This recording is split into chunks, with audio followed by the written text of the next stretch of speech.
Has this ever happened to you? You're going through the seamlessly endless recommendation section on Netflix looking for something good, but everything you find is boring as hell. And sure, you want to see some of the best horror movies on the platform, but Netflix never seems to deliver. Well, I've been checking out Netflix lately, and here are some of the best horror movies I found. Some of these are so scary that they might leave you screaming at your screen, and others will leave you with an intense feeling of disgust. So from movies about cannibals to movies about ancient curse-slinging witches, here are 10 of the best horror movies on Netflix. Coming in at number 10 is Raw. Starting with an oldie but goodie, the 2014 French horror movie Raw is sure to tickle your disgustometer because the plot of Raw is just too weird. The movie centers on a training vet who is initially a vegetarian, but after getting a taste of raw meat for the first time, she develops an intense love for it, which sends her down the path of cannibalism. Get ready to be overly immersed in this eerie depiction and unfiltered violence. Raw doesn't pull back its punches. It shows every explicit aspect to the finest detail, forcing you, the viewer, to close your eyes at some points. No wonder it got a 93% score on Rotten Tomatoes. The movie does its best to take all its basic elements and deliver them as authentic and as raw as possible, pun intended. So if you're into that sort of thing, then you're going to love Raw. Coming in at number 9 is Cam. If you think the life of a cam girl is all fun and exciting, then the movie Cam is going to change your mind. Cam is one of those movies that has one very clear message: be careful on the internet. The movie is mainly about a cam girl by the name of Alice who gets her account hacked and her identity stolen by a replica of her on the internet. And as the movie progresses, Alice makes some horrific discoveries and reveals that turns her world upside down. Cam is one of those mind-boggling movies with an unconventional plot that literally had me thinking, what the hell is going on? The ending is a little bland though, and the movie sort of glorifies the cam girl lifestyle, but in the end, it's a great watch. Coming in at number 8 is Gerald's Game. You know a horror movie is going to be good when it is based on a Stephen King book. Gerald's Game is the 2017 adaptation of the Stephen King novel of the same name. The funny thing is, I read somewhere that the storyline was considered to be unfilmable for the longest time. It might not be the most scary in the world, but it's one of those movies that makes you question what's real or not. Gerald's Game is about a couple, Jesse and Gerald Burlingame, who go on a romantic getaway to rekindle their love life, only for Gerald to die on top of a handcuffed Jesse during foreplay. Jesse is then stuck, so from there, Jesse starts to hallucinate and then discovers that she's being stalked by a monster-like figure, and she has to find a way to escape. The movie is pretty fun, and it tackles issues of broken marriages and sexual abuse, as well as offering crazy visuals and a complicated storyline, kind of a thing that you could only see from Stephen King. All right, and coming in at number 7 is The Babysitter. Now, this one is more of a guilty pleasure because Babysitter is one of those movies that I've surprisingly enjoyed. I mean, yes, it's quirky and a little bit on the nose,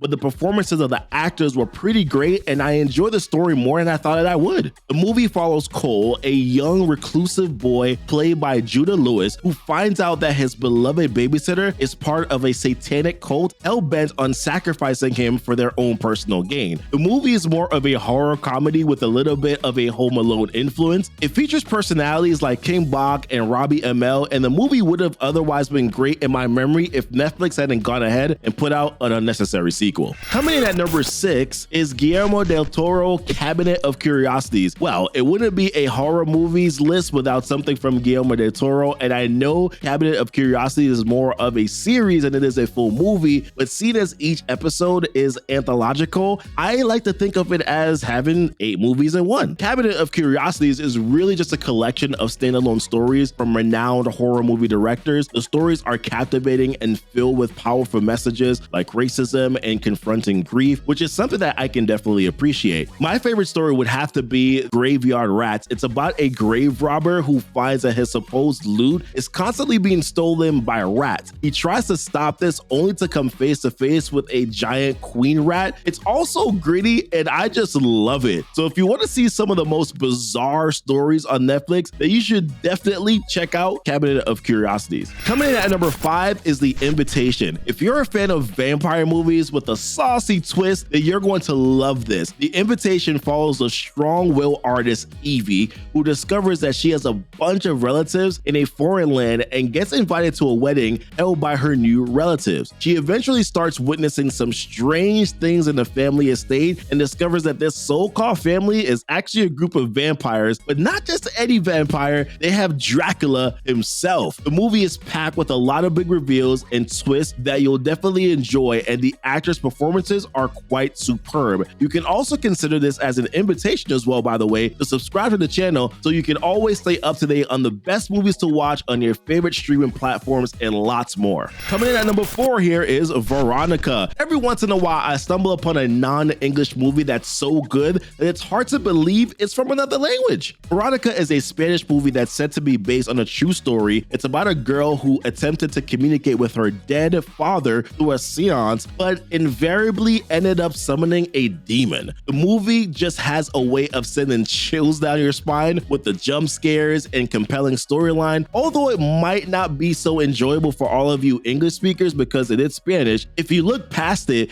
you might get to see one of the best horror movies on Netflix. Coming in at number 3 is His House. If you've ever wondered what Black people would do in a horror scenario, well, His House is one of those movies that answers that question. His House focuses on 2 African immigrants who escape from a war-torn South Sudan to a rundown house in London, only to discover that their new home is heavily haunted by an evil spirit that they sort of brought in. The movie is such a roller coaster of horror and thrills that it'll keep you glued to your screen. I also love the movie because of its authentic portrayal of the African narrative, even as it tackles the big issues of loss and grief as well as racism. Coming in at number 2 here is Evil Dead Rise. You'll be pleased to know that Evil Dead Rise is now on Netflix UK. Isn't that just lovely? I know, pretty terrible British accent there. Evil Dead Rise is hands down one of the best horror movies of the year ever.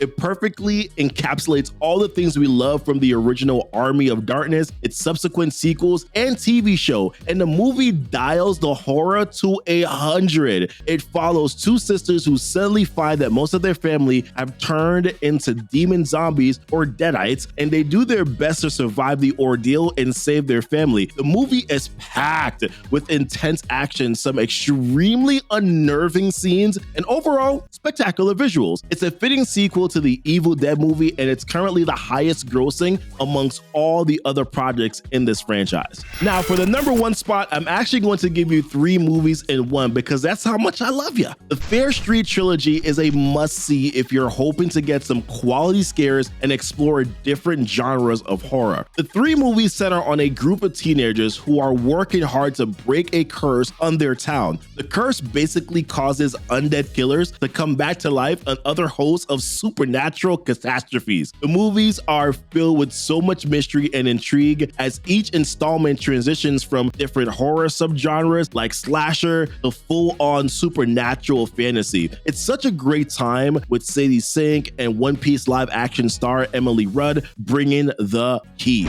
Well guys, that's it for my list here of best horror movies on Netflix. Let me know what you think in the comments below, and let me know if there are any other movies that I might have left out. Don't forget to leave a like here, subscribe to the channel, and as always guys, thanks so much for watching Cinema Cascade.